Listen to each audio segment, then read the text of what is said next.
Hello everyone, I am नवीन कुमार और यहाँ पर एक कंपनी जो कि स्टॉक मार्केट से पैसे उठाने का ट्राई कर रही है। कंपनी का जो नाम है वो है मायाशील वेंचर्स। यहाँ पर 20 से 24 जून के बीच में इसका आईपीओ आने वाला है। 47 का कट ऑफ प्राइस है। 27 करोड़ रुपए कंपनी उठा रही है और खुद की जो वैल्यू लगा रही है that is around 100 crore rupees. यहाँ पे जो प्रमोटर्स हैं उनके पास में 92% मालिकाना हक था कंपनी में। Before IPO, after the IPO 68% रह जाने वाला। That's again okay. कंपनी करती क्या है, तो कंपनी फ्लाईओवर, रोड्स, ब्रिजेस और जो इलेक्ट्रिसिटी की लाइटें वगैरह ये सब कुछ बनाती है। दैट मीन्स कंस्ट्रक्शन लाइन के अंदर में है, वो भी गवर्नमेंट के प्रोजेक्ट्स लेकर के कंस्ट्रक्शन ईपीसी सेगमेंट में काम करती है। नेक्स्ट जो कंपनी का आईपीओ लेके आ रहे हैं जिनका नाम है नार्नोलिया फाइनेंशियल सर्विसेज। इनका जो पास्ट रिकॉर्ड है वो एवरेज है, नॉर्मल है। काफ़ी कुछ कंपनियां हैं बहुत अच्छा चली हैं, कुछ कंपनियां खराब भी चली हैं।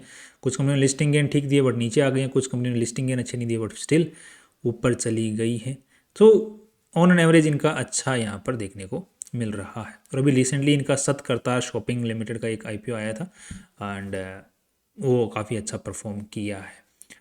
नेक्स्ट, अब ये कंपनी का आईपीओ कैसे परफॉर्म कर सकता है उसको थोड़ा सा देख लेते हैं। नेक्स्ट यहाँ पर देखने को मिल रहा है कि कंपनी के आरएचपी के थ्रू में क्या चीज़ें मिलती हैं देखने को। तो जो कंपनी भी जितना भी पैसा उड़ा रही है उसमें से 4 करोड़ रुपीज़ तो कैपिटल एक्सपेंडिचर में खर्च करी, बाकी वर्किंग कैपिटल में खर्च करने वाली है। बिकॉज यूजुअली जो ईपीसी सेगमेंट में जो कंपनी होती है उनको वर्किंग कैपिटल का ही सबसे बड़ा इशू रहता है। माल को खरीदना, फिर बनाना, फिर पेमेंट आता है। और सरकारी कंपनियों का सरकारी मतलब गवर्नमेंट की तरफ से जो पेमेंट आना होता है वो कई बार लेट हो जाता है। तो कंपनी के लिए वर्किंग कैपिटल को मेंटेन रखना is a very big issue.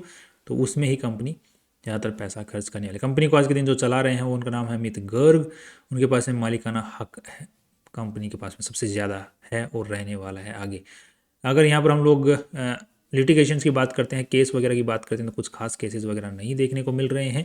35 crore का कंपनी ने बैंक गारंटी ले रखी है, so that's again contingent liability, but I can not call it A contingent liability. Again कोई ज़्यादा बड़ा इशू नहीं है। अगेन कंपनी के अंदर में अमित गर्ग जी ने काफ़ी अच्छा खासा पैसा एज ए लोन दिया हुआ है। आज के दिन 10 करोड़ रुपया तो अमित गर्ग जी खुद ही कंपनी से पैसे मांग रहे हैं। दैट मीन्स कंपनी खुद की कंपनी को खुद ही लोन दिया हुआ है। That's the thing. And SEBI के नए रूल के अकॉर्डिंग जो भी प्रमोटर्स अपनी कंपनी को लोन देते हैं वो आईपीओ के पैसों से उस लोन का पैसा वापस रिकवर नहीं कर सकते हैं, कमाई कर करके करना पड़ता है। दैट पहले होता था कि जो प्रमोटर लोग थे अपने एक तरफ से ही लोन पे पैसा दे देते थे, उसकी बैलेंस शीट की साइज बढ़ा देते थे और बाद में फिर जो आईपीओ से पैसा आता था उसको एज जो लोन पहले का दिया हुआ था वो वापस रिकवर कर लेते थे विद इंटरेस्ट अच्छे खासे। तो ये अब नहीं चलेगा because SEBI has put restrictions on this. Next, अब यहाँ पर देखने को मिल रहा है कंपनी की जो कहाँ से चलती है। 2008 में कंपनी की शुरुआत हुई थी एज ए पार्टनरशिप फर्म। उसके बाद में इन्होंने काफ़ी अच्छे अच्छे प्रोजेक्ट्स जो हैं गवर्नमेंट्स के प्रोडक्ट जो कंप्लीट किए हैं प्रोजेक्ट्स वगैरह। फिर उनको 2024 के अंदर में इन्होंने पार्टनरशिप फर्म्स को पब्लिक लिमिटेड में कन्वर्ट कर लिया और उसके 1 साल बाद में ये भी आईपीओ से पैसा उठा रहे हैं। यहाँ पर देखने को मिल रहा है कि कंपनी की होल्डिंग कंपनी नहीं है, सब्सिडरी भी नहीं है, जॉइंट वेंचर्स भी कुछ खास देखने को नहीं मिल रहा है। नेक्स्ट, यहाँ पर अमित गर्ग जी के बारे में हम इन्फॉर्मेशन यहाँ पर पढ़ सकते हैं और इनके इस कंपनी के अलावा दूसरी कंपनी में भी यहाँ पर मायाशील कंस्ट्रक्शंस प्राइवेट लिमिटेड इसमें भी राइटरशिप होल्ड करते हैं। नेक्स्ट, यहाँ पर अमित गर्ग जी के बारे में और इन्फॉर्मेशन, अच्छा खासा एक्सपीरियंस है 15-20 साल का एंड यहाँ पर 48 lakh rupees as a salary ये उठाते हैं कंपनी से। यहाँ पर 2 प्रॉपर्टीज़ हैं जिसमें से एक लीज पर है, एक कंपनी द्वारा ओन्ड है। बाकी जिस टाइप की कंपनी काम करती है उस हिसाब से कंपनी को जहाँ पर काम होता है वहीं पर जाल के रेंट के ऊपर में जो प्रॉपर्टी लेकर के जो वर्कर्स होते हैं उनके लिए जगह बनानी पड़ती है। तो वही जो कंपनी है जहाँ जहाँ इनके काम चल रहे हैं वहाँ वहाँ इन्होंने लीज पर जो है ज़मीन वगैरह मशीनरी खड़ी करने के लिए वर्कर्स को रहने के लिए जगह बनाने के लिए दे रखी है, वो यहाँ पर इंफॉर्मेशन डाल रखी है। So they don't need the properties in the name, they just take properties on the lease जहाँ पे प्रोजेक्ट होता है। इंटेलेक्चुअल प्रॉपर्टी की बात करते हैं तो ये जो एमएससी जो लोगो है ये भी फॉर्मेलिटी चेक पास में दैट मीन्स अभी रजिस्टर्ड नहीं है बट हो जाएगा। नेक्स्ट, गवर्नमेंट के प्रोजेक्ट सबसे ज़्यादा होते हैं, नॉन गवर्नमेंट के प्रोजेक्ट्स बहुत ही कम कंपनी करती है। नेक्स्ट, यहाँ पर कंपनी का जो सबसे ज़्यादा रेवेन्यू आ रहा है वो आसाम, नागालैंड उस साइड से आ रहा है, 7 सिस्टर्स की साइड से, east side of India. Next, company का जो सबसे ज़्यादा रेवेन्यू है वो कंस्ट्रक्शन से आ रहा है, इलेक्ट्रिकल से ज़्यादा नहीं आ रहा है और कंस्ट्रक्शन में मेनली रोड जो है उसके आ रहा है। कंपनी आज के दिन ध्यान रखिए कि यूपी के अच्छे खासे जो क्लास ए कॉन्ट्रैक्टर्स होते हैं उस कैटेगरी में फॉल करती है जिसमें लार्ज कॉन्ट्रैक्ट्स कंपनी ले सकती है। That's a positive point for the company. Next, company के आज 294 एम्प्लॉयज़ काम कर रहे हैं एंड साथ में कंपनी का जो एट्रिशन रेट है वो बहुत ज़्यादा है। एट्रिशन रेट मतलब कंपनी का जो एम्प्लॉयज़ हैं बहुत ज़्यादा छोड़ते हैं कंपनी को। अब ऑफ कोर्स जिस सेक्टर में कंपनी काम कर रही है वहाँ पे एम्प्लॉयज़ का एट्रिशन रेट रहना लाजमी है। नेक्स्ट यहाँ पर देखने को मिल रहा है कि ये जो कुछ प्रोजेक्ट्स हैं कंपनी जो है कंप्लीट कर रही है, ये ऑन गोइंग प्रोजेक्ट्स हैं जिनका इतना कॉन्ट्रैक्ट वैल्यू और इतना कंप्लीट हो चुका है, इतना भी करना बाकी है।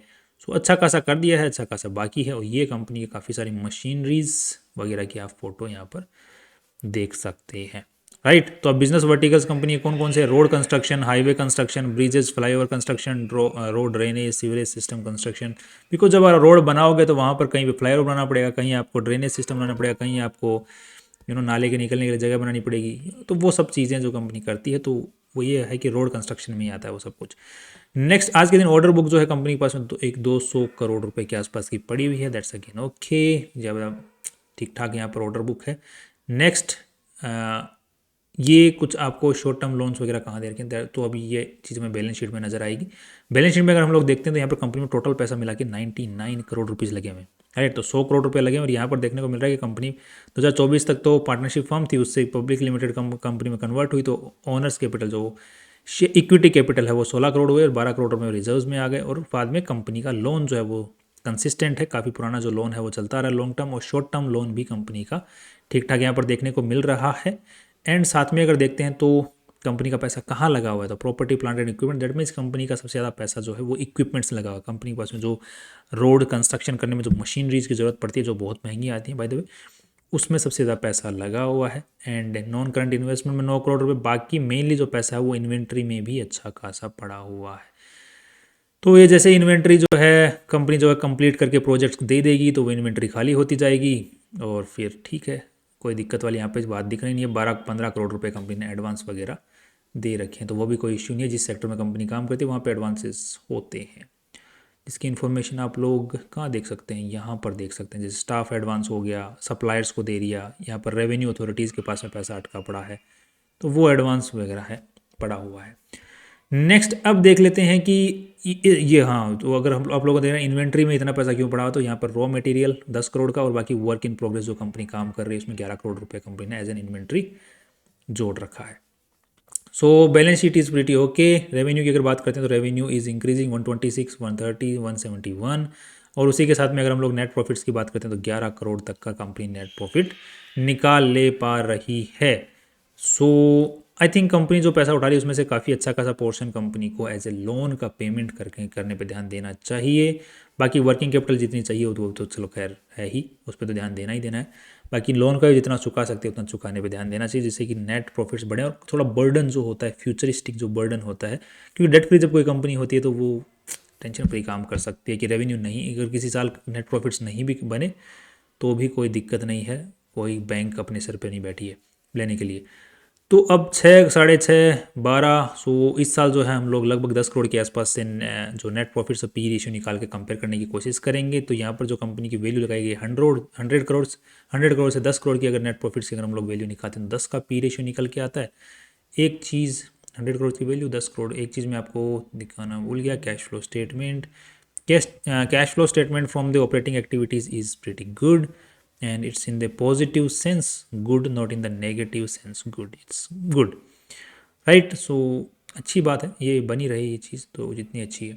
नेक्स्ट 10 का पी रेशियो है। एंड यहाँ पर जो कॉम्पिटिटर्स हमारे सामने हैं, रचना इंफ्रास्ट्रक्चर और भी जो कंपनियाँ जो कि 12-15 इसी के आसपास के पी रेशियो के आसपास में बनी हुई हैं, सो उनके हिसाब से जो कंपनी ने अपना वैल्यू लगाई है वो ठीक ठाक लगाई है। दूसरी चीज़, नेक्स्ट यहाँ पर देखने को एक चीज़ और मिल रही है कि पीबी रेशियो, नेटवर्थ तो 30 करोड़ और कंपनी जो पैसा उठा रही है 27 करोड़, तो लगभग 55 करोड़ के आसपास मान लो। सो 55 के हिसाब से तो 2 का पीबी रेशियो बनता है, जिसको अगर आप लोग कंपेयर करते हैं तो इसका है 0.77 का और इसका है 3.38 का।